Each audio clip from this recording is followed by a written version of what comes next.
Hello friends, आपका स्वागत है सिविलियन क्लासेस में। तो प्यारे बच्चों, आज हम बात करेंगे कॉन्ट्रैक्ट्स एंड अकाउंट्स के बारे में। तो प्यारे बच्चों, आज हम लोग पढ़ रहे थे वैल्यूएशन, यूनिट नंबर 7। तो प्यारे बच्चों, आज हम कुछ नया टर्म सीखेंगे जिसका नाम है डिप्रिसिएशन। और डिप्रिसिएशन बहुत ही इंपॉर्टेंट टर्म है प्यारे बच्चों वैल्यूएशन में, ठीक है ना। तो चलिए हम लोग बात करेंगे डिप्रिसिएशन का। देखिए प्यारे बच्चों, डिप्रिसिएशन को समझिएगा। मान लीजिए हमने ये मोबाइल खरीदा प्यारे बच्चों 10,000 रुपया में। हमने क्या बोला? ओरिजिनल कॉस्ट, ओरिजिनल या टोटल कॉस्ट ऑफ मोबाइल कितना प्यारे बच्चों? 10,000 रुपया। फिर से सुनिए, हमने ये मोबाइल को खरीदा 10,000 रुपया में, है ना। चलिए अब हम क्या किए ना, इसको 4 साल के बाद बेच रहे हैं। कितने साल के बाद? 4 साल के बाद। तो प्यारे बच्चों, present value, that means after 4 years, present value इसका कितना हो गया प्यारे बच्चों? फिर से सुनिएगा प्यारे बच्चों, जब हम इसको 4 साल पहले खरीदे थे, तो कितना में खरीदे? 10,000 में। मतलब ओरिजिनल कॉस्ट ऑफ मोबाइल या टोटल कॉस्ट ऑफ मोबाइल कितना था? 10,000 रुपया। अभी हम इसको बेचने जा रहे हैं, मतलब प्रेजेंट वैल्यू कितना हो गया? 2,000 रुपया। तो प्यारे बच्चों, टोटल ओरिजिनल कॉस्ट में से प्रेजेंट वैल्यू को जो घटाएंगे, देखिए घटाइए, डिप्रिसिएशन। डिप्रिसिएशन क्या होता है प्यारे बच्चों? Original cost minus present value, original cost कितना प्यारे बच्चों? 10,000 रुपया माइनस 2,000 रुपया, तो कितना हो गया टोटल? तो प्यारे बच्चों, जितना लॉस होता है अमाउंट का, जितना अमाउंट ऑफ लॉस होता है प्रॉपर्टीज का, वही लॉस ऑफ अमाउंट क्या कहलाता है? डिप्रिसिएशन। तो कितना का लॉस हो गया प्यारे बच्चों? 8,000 का। तो कितने साल में हुआ 8,000 का लॉस? कितने साल में हुआ? 4 साल में। तो टोटल डिप्रिसिएशन हुआ 8,000 रुपया। टोटल डिप्रिसिएशन हुआ 8,000 रुपया। तो प्यारे बच्चों, डिप्रिसिएशन को हम एनुअली बताते हैं कि हर साल कितना डिप्रिसिएशन हुआ। तो एनुअल डिप्रिसिएशन अगर हम बात करें, तो अगर एनुअल डिप्रिसिएशन का हम बात करें, तो टोटल डिप्रिसिएशन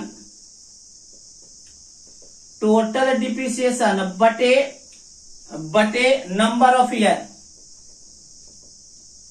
तो कितना हो गया प्यारे बच्चों? 8,000। कितना साल हो गया? 4 साल। तो 2,000 रुपया पर ईयर। दैट मीन्स इस मोबाइल का जो डिप्रिसिएशन हुआ वो 2,000 रुपया पर ईयर हुआ। पहला बात सर जी, पहला बात आपको यह समझना है प्यारे बच्चों कि आपका डिप्रिसिएशन क्या होता है। तो जो लॉस ऑफ अमाउंट हुआ, अच्छा लॉस क्यों हो गया प्यारे बच्चों? ये भी सोचिए, लॉस क्यों हुआ? तो प्यारे बच्चों, हमने जब इसको नया में खरीदा था तो हमने इसको यूज किया 4 साल तक। तो यूज करने से ये क्या हो गया? पुराना हो गया। पुराना होने के कारण इसका क्या हो गया? लॉस हो गया अमाउंट में। दूसरा, वियर एंड टीयर हो गया प्यारे बच्चों। मतलब 4 साल तक हम इसको यूज किए होंगे, तो देखिए यहाँ चूहा काट दिया, यहाँ टूट गया, यहाँ फूट गया। तो टूटने को मतलब टीयर एंड वियर के कारण भी इसका क्या हो गया? इसके ओरिजिनल कॉस्ट को में लॉस हो गया। तो यही जो लॉस होता है ना, वो डिप्रिसिएशन कहलाता है। और डिप्रिसिएशन को जनरली हम एनुअली, मतलब हर साल कितना डिप्रिसिएशन हुआ उसमें हम डिनोट करते हैं। तो एनुअल डिप्रिसिएशन कैसे निकलेगा? Total depreciation minus number of year. तो हमने यही बात लिखा है प्यारे बच्चों। देखिए डिप्रिसिएशन में हमने क्या लिखा है? A property gradually loses some value. कोई भी प्रॉपर्टी में क्या होता है ना, किसी जमीन को छोड़कर, कि जमीन का भाव हमेशा बढ़ते रहता है, जमीन को छोड़कर, a property gradually loses some value due to its wear and tear and other similar causes. पहले बच्चों, किसी भी प्रॉपर्टी में क्या होता है ना, ग्रेजुअली लॉस होते जाता है उसके वैल्यू में, सम वैल्यू में, है ना, कुछ वैल्यू इसका लॉस होते जाता है due to its wear and tear and other similar causes. और भी बहुत सारे कारण होंगे, है ना, और भी बहुत सारे कारण के कारण प्रॉपर्टी के वैल्यू में ग्रेजुअली लॉस होते चला जाता है। This loss in the value of property is called depreciation. यही जो वैल्यू का जो लॉस हो गया ना, यही डिप्रिसिएशन कहलाता है। जैसे पहले बच्चों हमने 10,000 में खरीदा था, प्रेजेंट वैल्यू 2,000 हो गया, तो 10 माइनस 2 टोटल कितना का लॉस हो गया? 8,000 का लॉस हुआ। यही जो लॉस हुआ यही कहलाता है डिप्रिसिएशन। बात समझ में आया? तो हमने यही बात लिखा है पहले, जो किसी भी प्रॉपर्टी में ग्रेजुअली लॉस होता है उसके वैल्यू में due to its wear and tear और बहुत सारे सिमिलर कॉजेज के कारण, यही जो लॉस हुआ ना प्रॉपर्टी में, जो लॉस हुआ, लॉस कितना हुआ 8,000, यही लॉस कहलाता है डिप्रिसिएशन। बात समझ में आ गया प्यारे बच्चों। चलिए next, the value of a property और structure will be gradually reduce due to its use life, wear and tear it. हम फिर से वही बात हमने लिखा, किसी भी प्रॉपर्टीज के वैल्यू में, किसी भी प्रॉपर्टी या स्ट्रक्चर के वैल्यू में ग्रेजुअली रिड्यूस होता है। किसके कारण? आप उसके लाइफ को यूज किए हैं, उसका वियर एंड टियर हो गया। A certain percentage of the total cost may be allowed as percentage depreciation to determine present value. देखिए प्यारे बच्चों, यह मान के चलते हैं प्यारे बच्चों कि मोबाइल में लगभग 20% का हर साल लॉस होता है। देख लीजिए, 10,000 का 20% कितना होता है? 2,000। तो 2,000 देखिए प्यारे बच्चों आपका प्रति ईयर। तो डिप्रिसिएशन हमको परसेंटेज में भी बता सकते हैं कि ओरिजिनल कॉस्ट का हर साल 20% का लॉस होते जाता है। ये भी क्या है? एक तरह का डिप्रिसिएशन है, ठीक है ना। अब देखिए प्यारे बच्चों, हम फॉर्मूला क्या लगा सकते हैं डिप्रिसिएशन का? टोटल डिप्रिसिएशन बराबर क्या लिखे हैं? Original cost minus present value. Total cost of property, कितना टोटल कॉस्ट लगा था प्रॉपर्टी को खरीदने में, minus present value of property. यही क्या कहलाएगा? टोटल डिप्रिसिएशन कहलाएगा। नेक्स्ट है प्यारे बच्चों एनुअल डिप्रिसिएशन। तो एनुअल डिप्रिसिएशन में हमने क्या बोला था प्यारे बच्चों? नंबर ऑफ ईयर से डिवाइड किया था। तो total cost of property minus present value of property बटे नंबर ऑफ ईयर, मतलब टोटल डिप्रिसिएशन बटे नंबर ऑफ ईयर क्या हो जाएगा? Annual depreciation. जनरली डिप्रिसिएशन को हम एनुअली ही डिनोट करते हैं, इसलिए नंबर ऑफ ईयर से डिवाइड करते हैं, ठीक है प्यारे बच्चों। चलिए इसको नोट डाउन कर लीजिए। आई होप आपको समझ में आया होगा डिप्रिसिएशन क्या होता है। डिप्रिसिएशन क्या है? लॉस ऑफ अमाउंट है, किसी भी प्रॉपर्टी का जो ग्रेजुअली लॉस होता है due to wear and tear and its usages life के कारण, तो वही कहलाता है डिप्रिसिएशन। चलिए नोट डाउन कर लीजिए।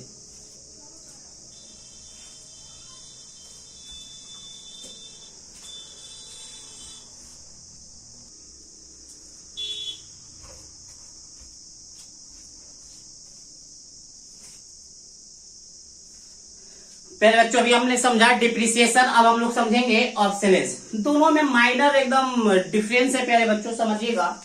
देखिए हमने बोला, हमने एक मोबाइल लिया 10,000 रुपया में। अब इसको हम बहुत अच्छे से यूज करने के दौरान इसका टूटा फूटा। तो टूटने फूटने के दौरान या इसको यूज करने के बाद जो लॉस हुआ ना, वो डिप्रिसिएशन हुआ, है ना। हमने देखा था मोबाइल हमने 10,000 में खरीदा था और प्रेजेंट इसका वैल्यू कितना हो गया? 2,000 रुपया। दैट मीन्स 8,000 का लॉस हो गया हमको 4 साल में। तो किस लिए लॉस हुआ? हमने 4 साल इसका यूज किया भाई, और 4 साल में इसमें बहुत सारा क्या कहते हैं टीयर एंड वेयर टूटा फूटा भी होगा, तो उसके कारण हमारे प्रॉपर्टी में लॉस हुआ। तो वो जो लॉस हुआ वो कहलाता है डिप्रिसिएशन। अब देखिए प्यारे बच्चों ऑब्सोलेंस समझिए, दोनों में क्या डिफरेंस है। प्यारे बच्चों हमने एक 3G मोबाइल हमने आज 3G मोबाइल खरीदा, और प्यारे बच्चों क्या हुआ ना, 10,000 में हमने 3G मोबाइल खरीदा। ये मोबाइल 3G मोबाइल है और 10,000 में हमने खरीदा। अब कल ही क्या होता है ना, मार्केट में 10,000 में ही 4G मोबाइल आ जा रहा है। जैसे अभी हम बात करें प्यारे बच्चों, अगर 4G और 5G का, मान लीजिए हमने प्यारे बच्चों 4G मोबाइल खरीदा 20,000 रुपया में।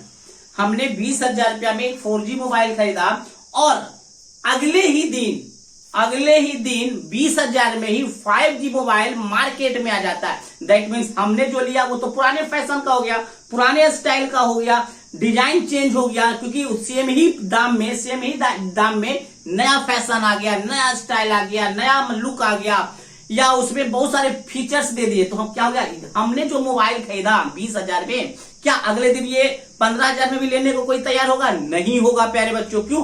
क्योंकि वही प्राइस में हमको कुछ नए स्टाइल का, नए डिजाइन का प्रॉपर्टीज मिल जा रहा है। तो प्यारे बच्चों नए स्टाइल, नए फैशन या न्यू इन्वेंशन के कारण अगर हमारे प्रॉपर्टीज में किसी प्रकार का लॉस हो गया, तो वही लॉस कहलाता है ऑब्सोलेंस।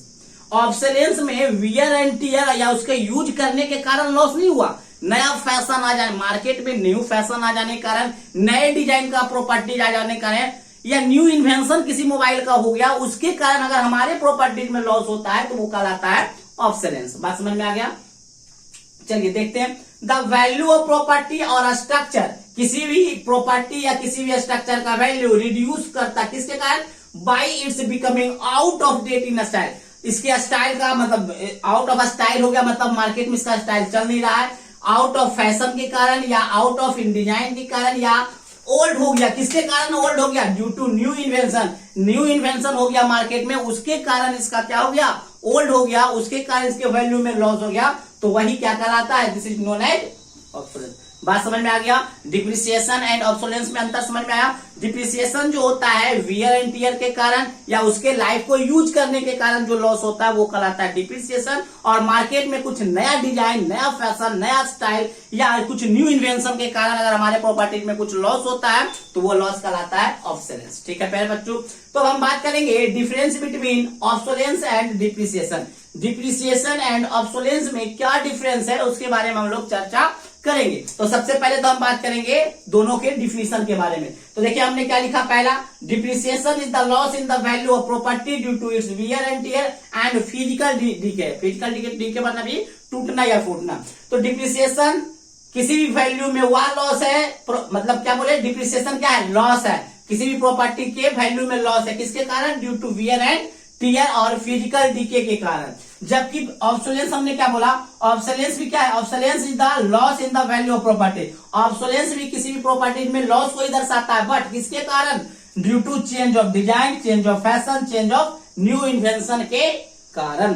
ठीक है ना? Next, depreciation depends on its present condition, quality of maintenance, made of use of life. पहले बच्चों डिप्रिसिएशन जो होता है ना वो डिपेंड करता है प्रेजेंट कंडीशन पे। मतलब अगर कम टूटा फूटा हुआ तो ज्यादा पैसा मिलेगा, या उसको ज्यादा मेंटेन करके रखे होंगे तो ज्यादा पैसा मिलेगा, मेंटेनेंस कम किए होंगे तो कम पैसा मिलेगा। अब ज्यादा दिन यूज किए होंगे तो आपको ज्यादा दिन यूज कीजिएगा तो डिप्रिसिएशन भी ज्यादा होगा। बात समझ में आया? तो दैट मीन डिप्रिसिएशन डिपेंड्स करता है कि आपके प्रॉपर्टी का प्रेजेंट कंडीशन कैसा है, उसको किस प्रकार से मेंटेनेंस किए हैं और कितना दिन तक यूज किए हैं। जबकि ऑब्सोलेंस इस सब पे डिपेंड नहीं करता। ऑब्सोलेंस डिपेंड करता है कि मार्केट में नॉर्मल प्रोग्रेस, मतलब आर्ट में, मतलब कि मार्केट में क्या प्रोग्रेस चल रहा है, एक इन्वेंशन कैसा हो गया, न्यू इन्वेंशन पे डिपेंड करता है ऑब्सोलेंस के। अगर न्यू इन्वेंशन कुछ नहीं हुआ तो ऑब्सोलेंस भी बहुत कम होगा, मतलब ऑब्सोलेंस ना के बराबर होगा।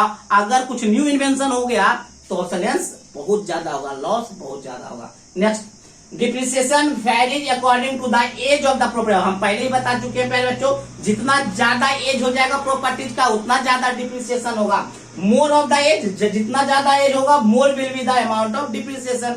जितना ज्यादा एज होगा, जितना ज्यादा दिन तक आप इसको यूज करेंगे उतना ज्यादा इसका डिप्रिसिएशन होगा। जबकि इट मतलब obsolescence does not depends on the age of property. Obsolescence जो होता है वो प्रॉपर्टीज के एज पे डिपेंड नहीं करता, वो सिर्फ डिपेंड करता है न्यू इन्वेंशन पे, न्यू फैशन पे, न्यू डिजाइन पे। बात समझ में आ गया प्यारे बच्चों?